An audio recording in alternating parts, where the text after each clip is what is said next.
Very good. If you go down to the woods today, where are you going now, John? Out. Not for long.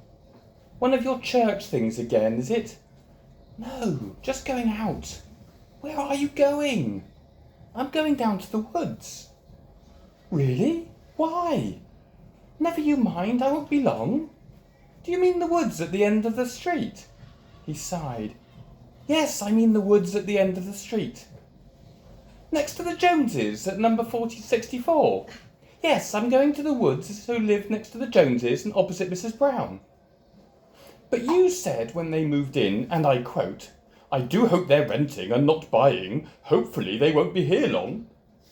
I'm sure I didn't say that. You agreed with Mrs. Brown, who arranged a petition to get them to remove the mattress that was left out the front. Well, yes, but they are a bit, well, odd. They never open their curtains or their windows. We never see them. They didn't come to the street party last month.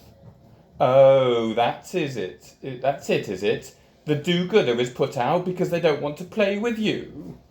Well, you be warned, if you go down to the woods today with Mrs. Brown and the Joneses, it'll only make matters worse. Well, stick this in your pipe. They've invited us for tea, so we have to go. So John did go down to the woods that day with Mrs. Brown, another petition in hand, and the Joneses. The front door opened and had clearly not been oiled for years. The grime was visible on the door handle. John could see that Mrs. Brown was considering getting sanitizer from her bag. Incense drifted through the hall as they were led into the front room. Unusually, a dining table was there, where you would expect to see a nice three-piece sofa and a flat-screen TV, maybe a nice coffee table from HomeSense, and a few coasters.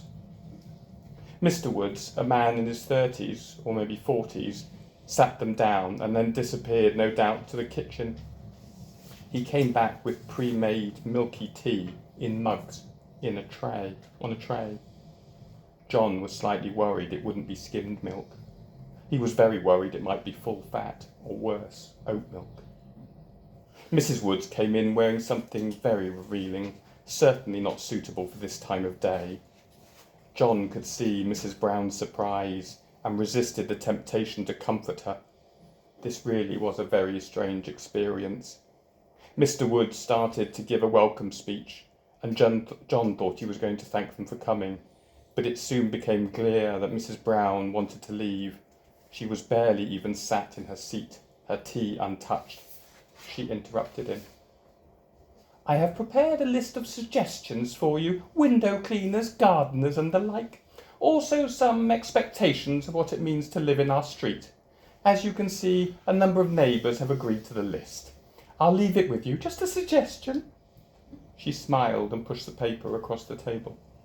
Mr. Wood smiled. No, thank you. He pushed the paper back. Excuse me?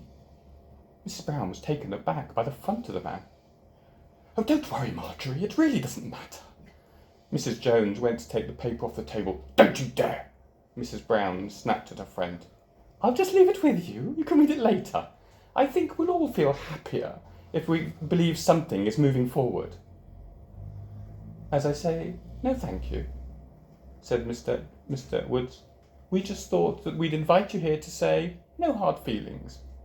You're free to live your lives and we'll live ours. There's no reason for any disagreement. Excuse me, Mrs. Brown again. It's all right for you. You have a nice house to look at. I have to look at... She stopped, knowing that even for her the end of that sentence might seem as a little rude. And she wasn't that. She was an upstanding member of the community. She went to church, after all, every Sunday. Noted, Mrs. Brown. Would anyone like a cup of tea before they head home? Mrs. Brown glanced across the small table, collected the pages and put them back in her oversized handbag, which contained a knife. You could never be too careful these days. John, you're back early. How did it go? I don't know what you mean. I just went for a walk to the woods. The bluebells are looking lovely this time of year. Thank you very much.